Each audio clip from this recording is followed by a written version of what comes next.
Kaixo, ongi etorria. Polinomioak ikusiko ditugu orain. Nondik sortzen da polinomio bat? Ditugunean antzekoak ez diren monomio bat, baino gehiago.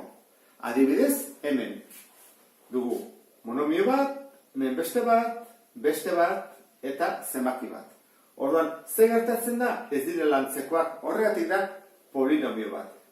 Bi monomio egongo baliz deitu daiteke baita ere binomio, hiruki, trinomio bat. Polinomioaren monomioak nola izendatzen ditugu gaiak esanez. Hau da gai bat, hau da beste bat, hau da beste bat, eta honek zaio gai askea.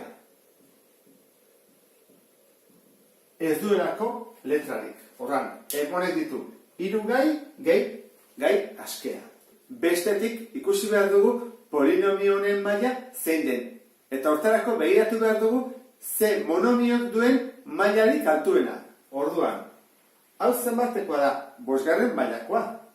Hau 2+6. mailakoa da. Hau lehenengo mailakoa eta hau gai askea isarik gabe. Orduan, zein edu mailarik altuena gai honek ezta?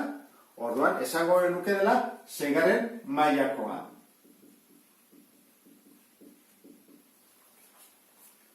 Eta polinomioenekin egin daitezke batuketa, kenketa, biderketa, zatiketa, momentu honetan ikusiko dugu zenbakizko balioa nola kalkulatu daiteke. Baina hortarako esan behar digute isak eta iak zenbat balio duen guk kalkulatu ahal izateko. Goazen pentsatzea esaten digutela isak balio badu -1 eta ik balio badu 2, ze balio hartzen duen polinomio honek. Orduan, egingo genukena izango da, isaren ordez jarri -1, parentesi artean minus delako, eta iaren ordez 2. Nebada parentesia, eta nebada ez berdin du, zenbaki positibo bat da. Orduan, jarriko dugu, asko geha, 3 bider, isa, orduan, jarri bat dugu -1, parentesi artean, eta 5. Gehi, 4 bider, isa 2, beraz, -1, 2, bider, i 4, orduan, da 2/4.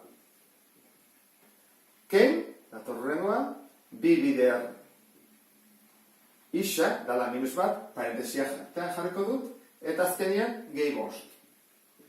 Orain, hasi gaitezke egiten, lehenengo berreketak egin behar dira, bagoazen egitea berreketa guztiak, 3 bider, -1 bider, -1 bider, -1 bider, -1, 5 aldiz, atatzen zaigu, -1, bakoitia delako. Oia, bere maitza, gehi, 4, zenbat da -1 bider -1, plus bat, bat. Eta bider, 2 bider 2 bider 2 bider 2. Horrengo dugu 2 bider 2 4, 8, 16. Horren jarriko dugu 16. Ken eta kopiatuko dugu horrela. Egin ditugu berreketa guztiak. Horren ego ditugu biderketa eta zatiketa guztiak. Baina polinomioetan hemen atatzen dira biderketak izaten dira. Horren 3 bider -1, -3. Hau plus da. 4 bider 4, bider 16, 64. Urrengoa, ke 2 bider -1, minus bider minus, plus, edo nahi badezute jarriko dugu horrela. Baita egin daiteke, 2 bider -1, -2, eta horrean ken. Baina, hau jarri ordez, hobe da, gehi 2 jartzea. Eta hori da egingo dudana. Gehi 2. Simpleago delako. Eta hemen, gehi 5. Urrengo polsoa, plusak, positiboak batutzea. 64, gehi 5, 69, gehi 2, 71. Ken 3, 68. Horren emaitza, izango altzateke, 68.